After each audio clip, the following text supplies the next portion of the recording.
Sharon. Sharon, the sexy Sharon. Where is she? Oh, here she comes.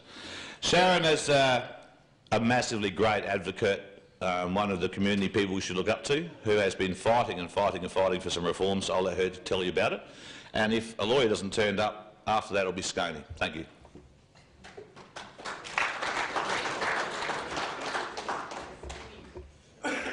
Thanks, Mark.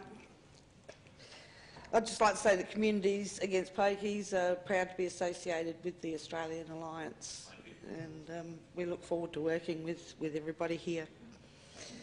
Hi everyone, I'm here today as a representative of Communities Against Pokies. Why should we care about problem gambling? Who cares about gambling addicts? It's their own fault.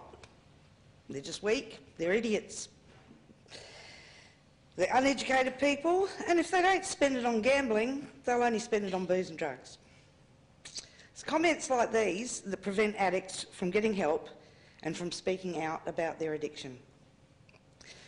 I started gambling in 1994 when pokie machines first came to a pub in my area. I did have a lot on at the time. I had a work cover injury, which had left me incapacitated, and of course they were harassing me. My kids both had health problems. I was lonely because we'd bought a house in a small, unfriendly town. But finally my nephew's body was found dumped on the side of the road. He was 17. No excuses, just telling it like it was. I only spent a few dollars at first, but that quickly escalated until I had a full-blown pathological addiction. I lost a lot of money, my family, my home, but worst of all, I lost my self-respect. I stole, I lied, and at the height of my addiction, I committed an unsuccessful armed robbery. I'm not very good at that sort of thing. I'd never been in trouble with the law before, but still, I was very fortunate not to go to jail. I hated myself and I tried to commit suicide because I couldn't stop gambling and was so ashamed of myself.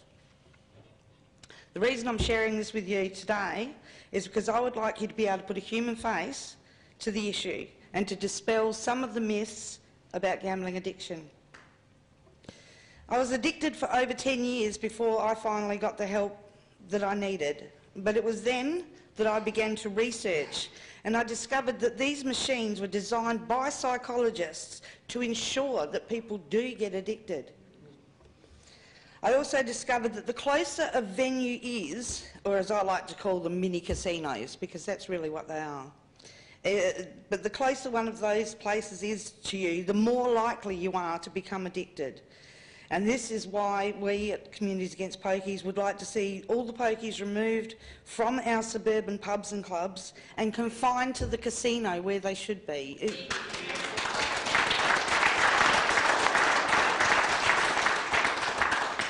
Can I just get you to raise your hand if you know, or you believe you know, of someone who has a gambling addiction?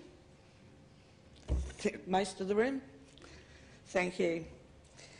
Okay, just keep your hand up if you think you know of more than one person. Yeah, okay. The government tells us that approximately 500,000 Australians have a gambling addiction, but they admit that only 15% of the problem gamblers seek help. So that figure is extremely conservative. It also means that the other 85% are not included in these statistics. Put your teeth back in. The government conclude that 5 million people are actually affected by somebody else's problem gambling. But obviously it's a lot more than that. I'm no mathematician, no good at it all. But if we factor in the other 85% and all those that are affected by that 85%, that is one hell of a lot of people.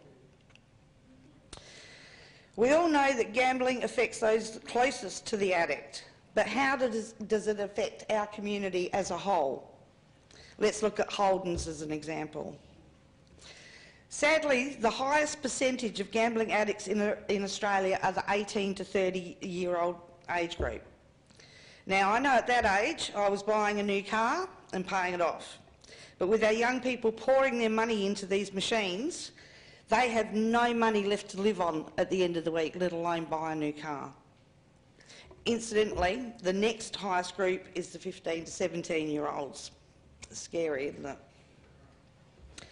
As gamblers' addictions become more desperate, so the crime rate escalates, and this affects all of us. It may be petty theft like petrol siphoned from your car, or money going missing from your wallet, right through to prostitution, embezzlement, armed robbery, or even murder. The money going into these machines is not going into the right pockets.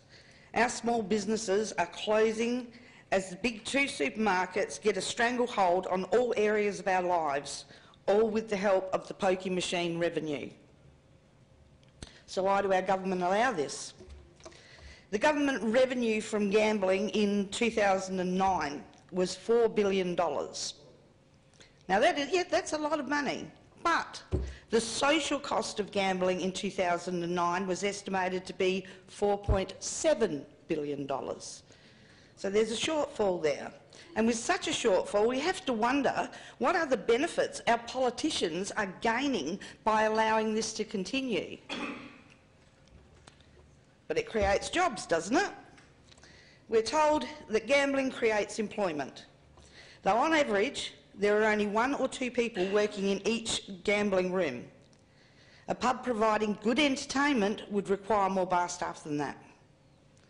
The only employment that gambling really creates is for doctors, mental health workers, counsellors, psychologists, lawyers, see, and he's not even here, pawnbrokers, moneylenders, because problem gambling is creating a society of sick, depressed, suicidal, non-productive people, and that is not the sort of community that I want to live in. What is life worth?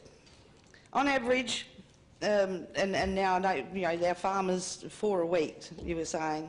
Is that in South Australia alone? That's Australian-wide.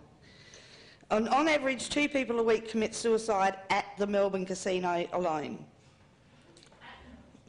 At the casino itself. It's actually 1.5, but, you know, that's a bit hard to sort of slide in there, so 1 or 2.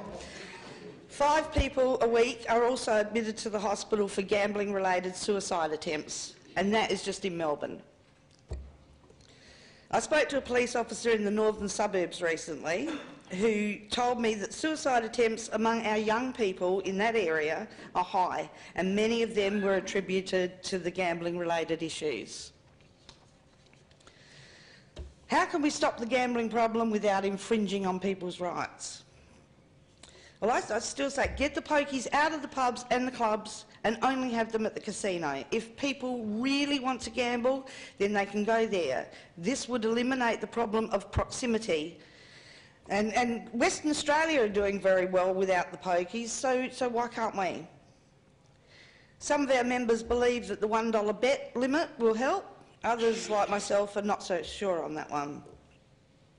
Monthly statements, such as the ones issued by Cross Lotto, would allow people to keep a track of their spending and hopefully allow families to catch a problem before it gets out of hand.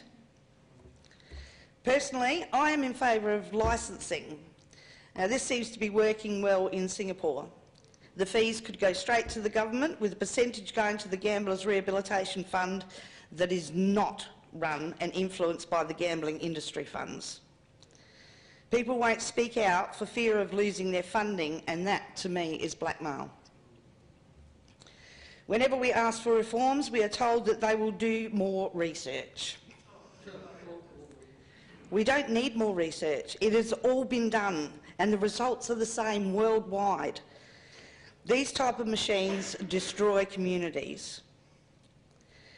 Another thing I think that would help, I really believe that would help, is to have reformed gamblers on any board or any committee that is making decisions about gambling issues, because we're the ones that really know what is going on. So, yeah,